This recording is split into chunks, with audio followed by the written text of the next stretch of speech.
most of my living right now is making bird watching videos online, so it's worked out really well. I'm gonna put you on the spot real fast. What are we hearing right now? That squeak over us is an American robin. I was hearing a northern cardinal over there whenever we first started setting up. Yeah. And when I first got here, we had several American goldfinches in the parking lot and an eastern meadowlark, which was pretty cool. You don't hear those a lot anymore. Is this where all the fairy tales come to an end? Is this the end?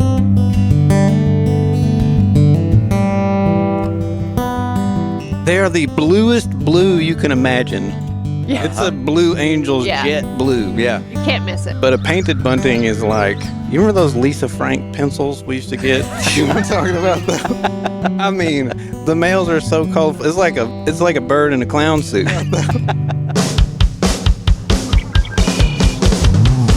The award-winning Tennessee WildCast is on the air with the latest on hunting, fishing, boating, wildlife watching, and all things outdoors. Make welcome your host, drummer and outdoor expert novice, Jason Harmon. Hello, everybody, and welcome to this edition of Tennessee WildCast. Thanks for tuning in. Thanks for watching, for listening. We've got a great show lined up for you today. We are still, once again, at the Discovery Park of America. Now we're outside with the beautiful trails here and the village that we got behind us and the ponds and all the fun stuff that's going on. People are having a great time, and Miss Amy Spencer has helped me co-host today, and thanks for jumping in with us. Now we're playing in the rocking chairs. Yeah, I love this setup here. We should do this more often, rocking in the breeze on the porch. For this show, we have Ranger Keith with us. If y'all have followed WildCast for a while, you saw he was on a show not too far back, and he said we got to have him back. We're in his neck of the woods now, so have him back, and he's going to play a few songs. We're going to talk outdoor birding. So, yeah, thanks for being here. It was a blast last time we had you in studio, but we were reminiscing a little bit, saying, it's probably better to be outside for this show so we can hear some birds and kind of talk about what we're seeing. Picked a great day. You did the right paperwork for the weather, I guess. Yeah. I talked to the man upstairs. So He paid extra. we got the right weather, and it's going to be a fun conversation. But for those who didn't see the first show, Keith, remind us who you are and kind of give us an update of what you've been up to here lately. Yeah, I'm Keith Paluso. Came in, what is it, like February that I came on? Yeah, it was a little while back, yeah. Yep. Talked about birds, but I'm a former Tennessee State Park Ranger. Worked with Tennessee State Parks for about 10 years. And then in 2018, I had a chance to kind of change up careers a little bit, and went on a TV show called The Voice, and went to the semifinals in that show, and then got picked up with a band called Blood, Sweat, and Tears, which is like a jazz fusion band that's about twice as old as me. Great group, though. Those are awesome man, guys. So much fun. And I toured with them for from 2019 up until December of last year. Okay. My wife and I have a little boy who's 5, and I was kind of ready to come off the road and be a dad for a while. So, but now I make most of my living right now is making bird watching videos online. So it's worked out really well. Well, remind folks where they can go find those bird videos and a little bit about what they're going to see when they get there. Yeah, sure. So most of my content is talking about birding by ear and how to learn bird calls and things like that. And kind of the meat and potatoes of it is, and this is kind of something I started during the pandemic when everybody was really stressed out, was just being able to get outside and sit somewhere quiet and just kind of be there and use it as a meditation practice or whatever. But you're just learning the bird calls around you and kind of just using that as your own little quiet time. And so that's kind of the backbone of everything I do. So I'm super lucky to get to just talk about stuff that I like to be a nerd about all day. Yeah. I guess being a park ranger, you have the wildlife degree or some type of degree that was focused on wildlife. Is that right? Sure. That kind of led to that? Went to UT Martin right down the street. Right down our street. And majored in environmental biology over there. And had some great professors. Dr. Tom Blanchard over there. Dr. David Pitts was the ornithology professor. He's since retired, but really got me fired up about birds back then, and I never stopped. When I went to school, I wanted to major in biology, but I was actually doing a reptile and amphibian survey of reelfoot for a couple of years as my undergrad research. I had no interest in birds whatsoever, and then Dr. Pitts just kind of flipped a switch on me, and It's amazing how some of fascinated. those professors can do that. Yeah, Yeah. it's amazing. Yeah. And well, we just had Eric on a show, and he Eric said he knew Rosenthal. you. Yeah, Rosenthal said he's their snake guy here. So Yeah. y'all have crossed paths, I guess. He's a brilliant birder too. Okay, Yeah, he didn't notify us on that. I mean, Eric's brilliant just in many many ways, but he's a great birder too. But he loves herps, man. That's what he's all about. Yeah, he's very passionate. yeah, You can kind of tell. yeah. You get him started, and it's a fun conversation. Great for guy. sure. Well, I'm gonna put you on the spot real fast. You might have to pull your headphones off. But what are we hearing right now? Do you hear any? Oh, it's 1:15 in the afternoon. It's like 85 degrees out, so it won't be the same as if it was like 6 a.m. But we'll see what we get. I got a weed eater. A weed eater. Yeah. That squeak over us is an American robin.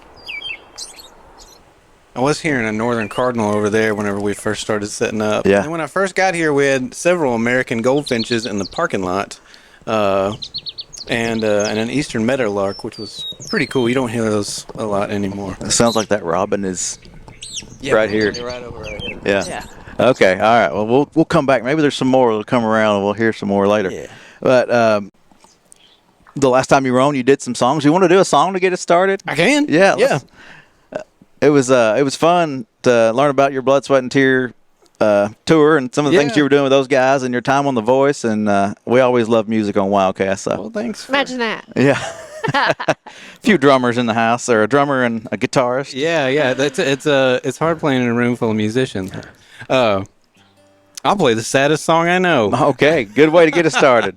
This well, I'd plan on doing a sad one and a fun one, like a funny one. We'll finish off with a fun one. Yeah. So this one's off my last album. My wife and I just celebrated 10 years of marriage in May, and I had a dream one night a couple of years ago that it was just going kaput, and I wrote a song about that sort of feeling, and I feel like it's relatable for some people. This is called Fairy Tale.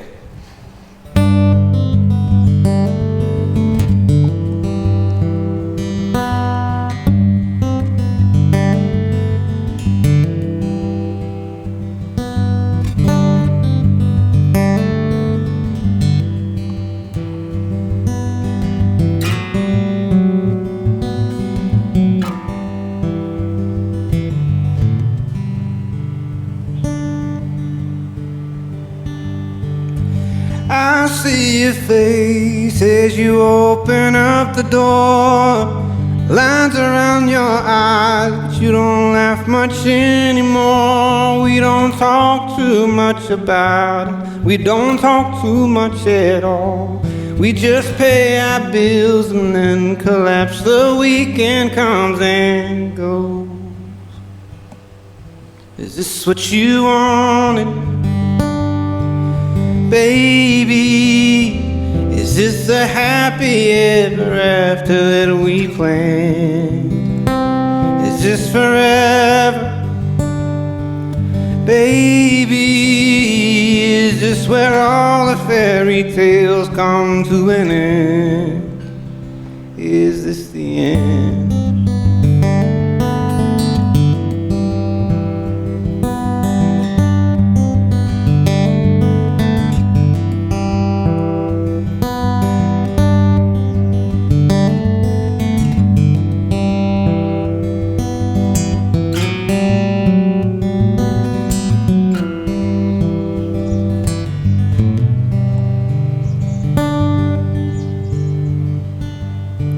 I remember the first time you said you loved me.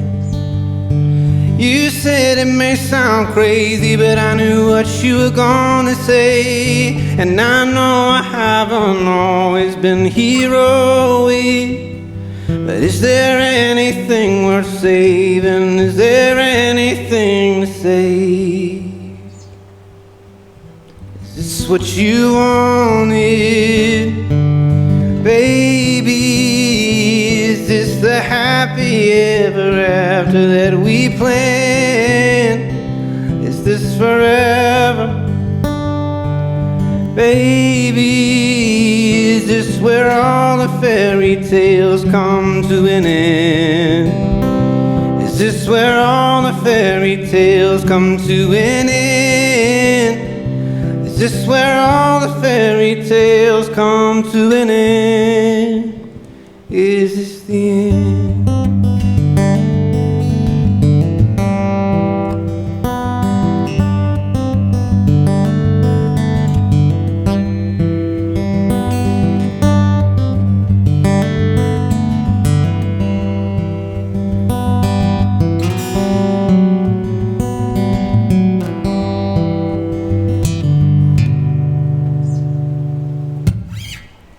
Yeah, that's awesome. Thanks, man. I loved it.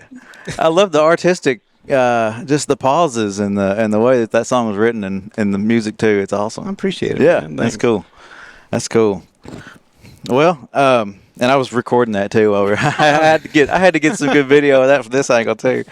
But anyway, before all that, we were talking about before the show a new book that you're working on, or a journal. So tell us what's going on there. That sounds really cool. So when you asked me to come on the show, you were like, "Hey, bring some new songs and play them," and I was like, "I don't have any new songs."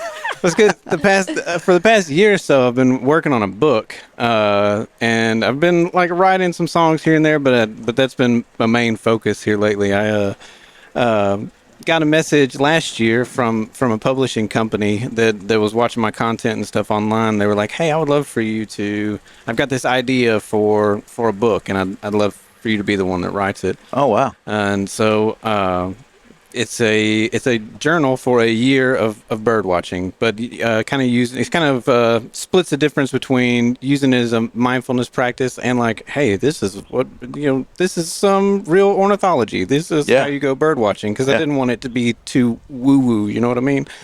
Woo woo, I like that. Yeah, you want to actually learn something here. Yeah. So it starts you off, and there's a strong bias in birds from the southeast because that's where I'm from. But I tried to mix it in with birds from out west too a little bit. But it highlights 6 different species of birds and kind of the role that they play in different ecosystems and kind of their life strategies or whatever. And then gives you lots of space to make your own observations, but there's basically a long intro in there where, hey, here's how you get started if you're overwhelmed with birding, or kind of starting that is something you want to do. Here are places to go, and here's the right kind of attitude you should have about it. Here's how to be respectful of other people, especially on public land and things like that. And then kind of just gives you some prompts on how to observe things, like what are you seeing? Where are you going? So it's a whole year of that. Wow. And so I'm pretty excited about it. Put a lot of work into it. That's cool. Yeah. That's when you say 6 species, are you looking at 6 birds period, or are we talking about more than just 6 different? It highlights I highlight 6 species per season. Per season. Okay. Gotcha. Where we're going to start off in the spring, and so I'm talking about, hey, this is what should be coming in right now, and I'm trying to pick birds that will paint broad strokes on different ecological concepts, to where we're talking about like northern parulas, and then if we're just talking specifically about northern parulas, I can then kind of segue into other things with wood warblers and things like that, or talk about long-term migrants. And in the fall, we talk about shorebirds and kind of that whole shorebird migration. Yeah. So I'm using single species to paint broad concepts. Very cool. That's pretty cool. Yeah. I'm sure Amy knows all her birds, right? I did it one time. I don't have the wildlife background that you guys do, so when I get out there and I start listening, I'm like, a mockingbird? I mean, quail? Those are easy to spot. We just came through the spring migration right now, too, and all of our summer birds are starting to show up. And then our spring migration, especially in West Tennessee here, there's a lot of stuff that, if you go out into East Tennessee, it might still be there all summer. It's just higher up in elevation. It's up in the mountain. But in West Tennessee, it's just going to stop and go for about 2 weeks. So, I've been talking about the indigos. I've seen a lot of indigos here the last couple of days, and my son was like, what? And I'm like, all right, do you see this on the side of the road? We're seeing it. And then a woodpecker, I saw it every day for about 2 weeks in one spot. And I'm like, I was curious and I kept saying, I need to put the camera in the car. I was wondering what was going on, but I guess on those posts, it was getting some bugs out of those posts, and I was like, and it was just there for 2 weeks. Yep. So, but so every day I was like, hey, look for the woodpecker. Oh, where? So what's the trick for, what'd you say, indigo? Yeah. What's the trick for hearing for those, if you hear those call? They are the bluest blue you can imagine. So you don't need to hear them, you just see them. It's super easy to hear them too, but a lot of times you're going to see them, like if you're driving down a gravel road with some woodland edge next to you, they're going to take off from the ground. And you'll see just splash of blue from the males. But if you're not doing that, the males will find the tallest spot they can get to. Okay. And they make this call that's like chick, chick, bear, bear, saw, saw, wheat, wheat. And so they like babble, but they repeat each syllable. And that's kind of just the mnemonic device I use. That's cool. Yeah. That sounds like a song. Maybe you could write a song with bird sounds. I think everybody's expecting. So I will go back to the ornithology class in Dr. Beeler at UT because I'm a Knoxville grad. So I remember when we were talking, I always wanted to see the painted bunny and the painted bunny. Oh, Chimney swift. yep. So I wanted to see the painted bunny. And then I moved down here to West Tennessee, and I'm sitting at my house in Jackson one day, and I look out, and I'm like, holy cow. There's the painted bunny in the backyard. And I'm like, where's the camera? And of course, this is back in the old 35 millimeter day. So I have crappy pictures of it, but I was like, there's the one bird I wanted to see. Yep. I was so excited. They're only here for a minute, too. Mm-hmm. Yep. Painted bunny. Yeah, so the indigo bunting is as blue. I know you guys can't see it, but there's a Blue Angels jet back there. Yeah. It's a Blue Angels jet blue. Yeah. You can't miss it. But a painted bunting is like, it's almost, you remember those Lisa Frank pencils we used to get? Well, I don't know if I used to get them. Lisa Frank. You know what I'm talking about, though?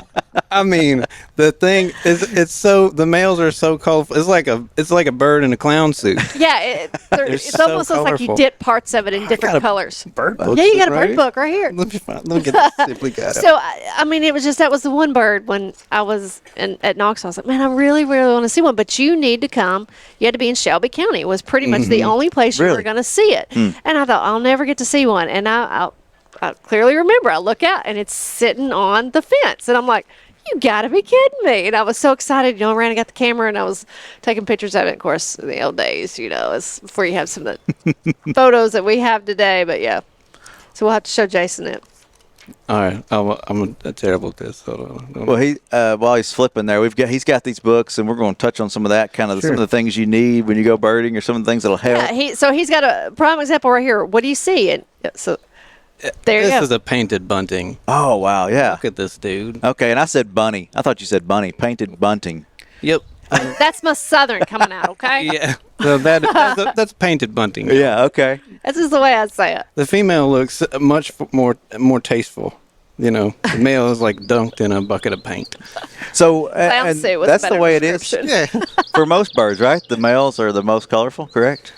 In most part? For a lot of them, there's a like the term for sexual dimorphism, and then for sometimes some birds the female is more colorful, like in the case of belted kingfishers, and that's reverse sexual dimorphism. Okay. So the belted kingfishers the females they're like bluish gray on their backs, white on the belly, and the female has like a rosy rusty band across here, and the males don't have that. Well, right now, what are some of the most common? Say if we're right there goes some birds flying. What's the most common we're going to see right now? This is the warm time of year. I think it depends on where you are. The chimney swifts just came back, the little flying cigars, and so anywhere that's what they look like. Okay, yeah, I like that. Anytime, if you're near buildings and stuff like that, you should be seeing and hearing chimney swifts. American robins are everywhere, but once we get into if you're going into like woodland, you're going to see the same. We talked about some in February that are year-round residents, and so you'll still see the individuals in the multi-species woodland flock that we talked about. Mm-hmm. So your same red-bellied woodpeckers, downy woodpeckers, Carolina chickadees, things like that were in a group together. Now they've kind of dispersed, and they're out breeding now. But now you should hear things like wood thrushes, which is one of my favorite bird calls of all time. It's incredible. What's the trick on that one? Whippoorwills are really calling at night now. Last night they were. I'm like, that's so cool. enjoying. I don't get to hear those where I am. Whippoorwills and chuckwills widows are so cool. But yeah, wood thrush, one of my favorites.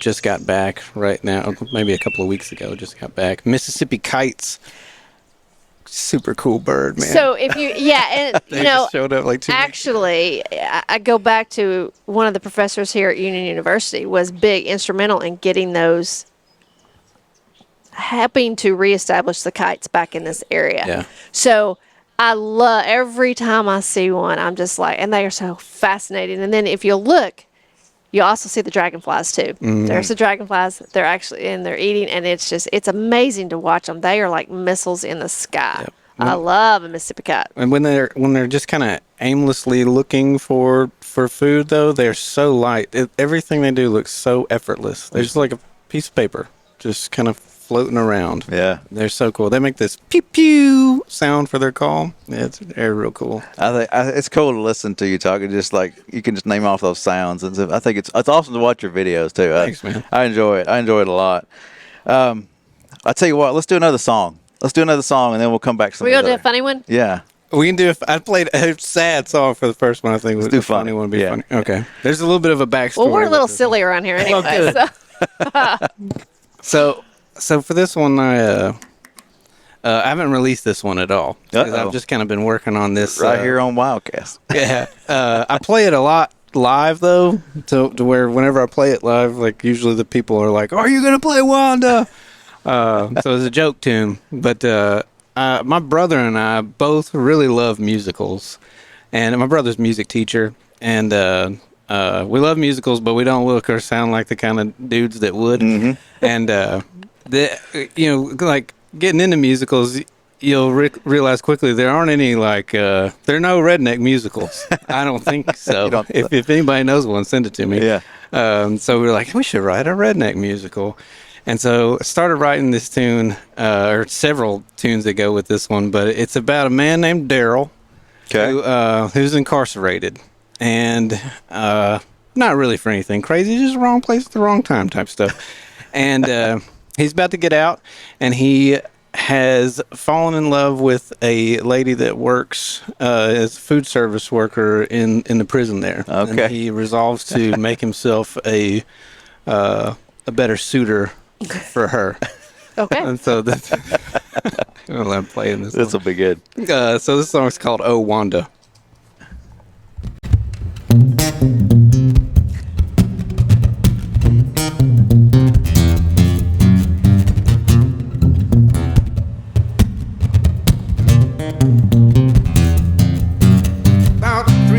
Days of a 1 year stint, and it ain't been all that bad these couple of months in the pen. There's a lady in the kitchen, I think about her all the time. Better get my act together, maybe make her mine. Oh, Wanda, I'm a prisoner of your love.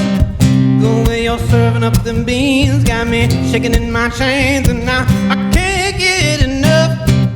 Can I get some more, please?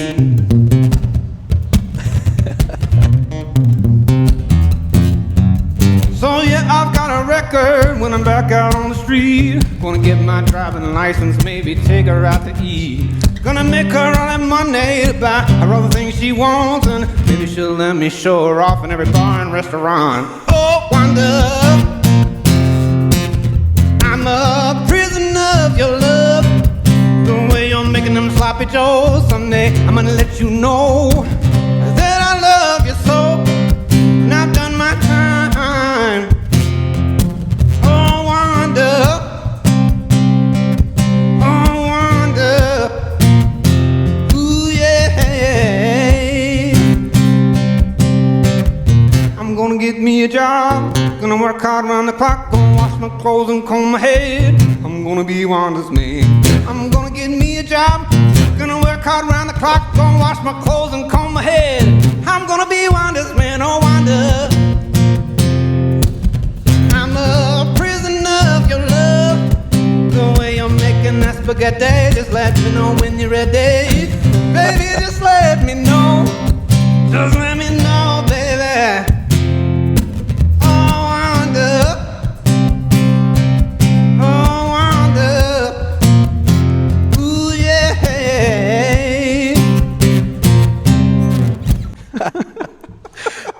ready for the musical. I am too. I need to see that. I'd love to see that one.